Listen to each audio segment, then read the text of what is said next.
This poem was written for my two best friends. They both have been dead for many, many years now. And I grew up very, very poor in Shreveport, Louisiana.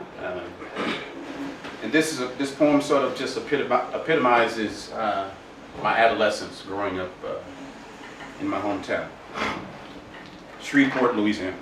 Louisiana is I do this. Excuse me. I divert just a little bit. Louisiana is actually like two states. The northern part is more like Texas, like people from Dallas, Texas, Shreveport, Louisiana. But if you're from real Louisiana, be talking like this. They're talking like that. They're not.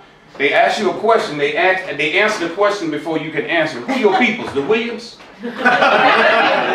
Where you from? Natchitoches? So Louisiana is a funny, funny state. House party. Honey-coated black teenagers conjuring sweet Tabasco magic. 70s Friday night house party, transforming hungry adolescents into Shaft, Superfly, Foxy Brown. Via platform shoes, double knit bell-bottom pants, mini skirts, blowout kits. The music leaking from the house was a compass. It gave aching bodies direction with each elongated step. It drowned us with anticipation. The lush taste of ebony desire rested real gentle on our mind like Big Mama on front porch, rocking in favorite chair, steady lemonade always in arm's reach, craving a dance with immortality caused our hearts to salivate. Ernest's mom had just bought that wall-to-wall stereo, waxed 45 stacked and dropped in rotation. Cheap diamond needle scratching vinyl. We didn't know no better, didn't care, just wanted to hear the music that put dents in our backs, created lather between legs. It gave meaning to our everyday, and we always got a daily dose, but this night was no exception. Pre-adult perspiration dropped like summer rain upon the doorway. There was no expression or attempt to escape the sugary thickness inside, a living room of congealed funk, alive and clinging to our bodies like maple syrup poured from the mouth of a mason jar. Smells like sweet, sticky sex, and each participant tries to catch their breath. Sparks fly even with the lack of oxygen. Stars lit a sky smeared with indelible ink. A hot night in a Louisiana summer, brimming with youthful possibility. There were never many sightings of that in our neighborhood, and I saw few escape the rain of despair that exists within the boundaries of Shreveport city limits. But this was an extraordinary night, when a young black southern boy not only realized his doubted sexuality, but brought a vision beyond life's axis, keeping time at the corner of Long and Doris Street. A weekend recess from chores and academic caught me and my boys concentrating on the one thing able to allay the poverty of Moortown, a house party. So me, Lee Arthur, and Luther followed the fresh scent of female adolescents along tarred streets and shortcuts through the yard back of Mr. Polo's store and duplex. Our faces were stained with high karate. Back pockets filled with miniature liquor bottles we five-finger discounted from Walgreens, so we could party in our right mind.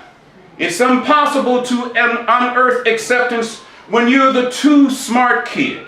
And I was that ruddy runt who already knew too much at 16, filled with hometown naivete, a dollar short of self-appreciation, and I existed on the hope of change, lived vicariously through the teenage exploits of others, and it seemed an eternity before I finally grew more than inches and found courage to know real cool. Now, Lee Arthur was my idol and best friend.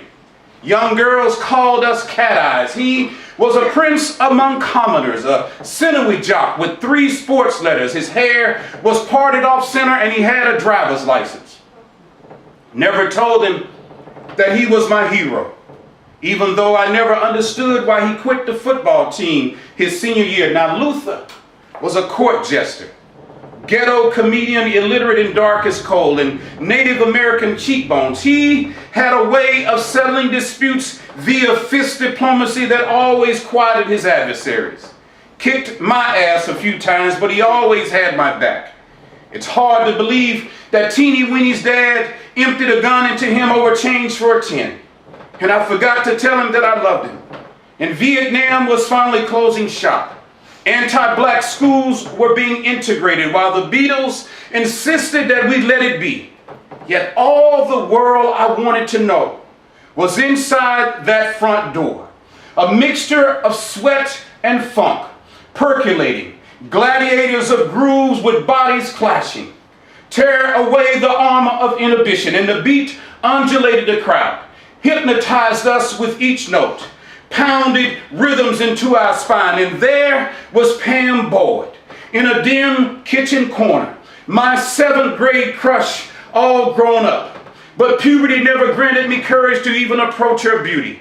And the dance floor was a Jehovah's Witness recruiter, drafting every person who was willing to open the door, then sucked them into a black hole of funk. And each melody insisted that we stomp our feet beneath Al Green moans and Temptation harmony. They created an urban earthquake. See, God must have created house parties the day after he showed Eve to Adam, and arms were flailing and backs were arched and asses were in flight and earthbound angels were reaching for something divine, and distant lover manifested in the form of slow drags, and hard-ons grow from close encounters, and girls' thighs part like the Red Sea at the rising of each young Moses' staff, and grinding is the teenage prayer, and Benny Ray has Carrie Mae slipping in the darkness, wishing that curfew was midnight at 11:30, and confidence is a manna to youthful tongues, and it causes phone numbers to rise from the ceilings, and Marvin's preachings brings confessions to dance for altar calls, and a stovetop kiss got me thinking I'm chosen, but I'm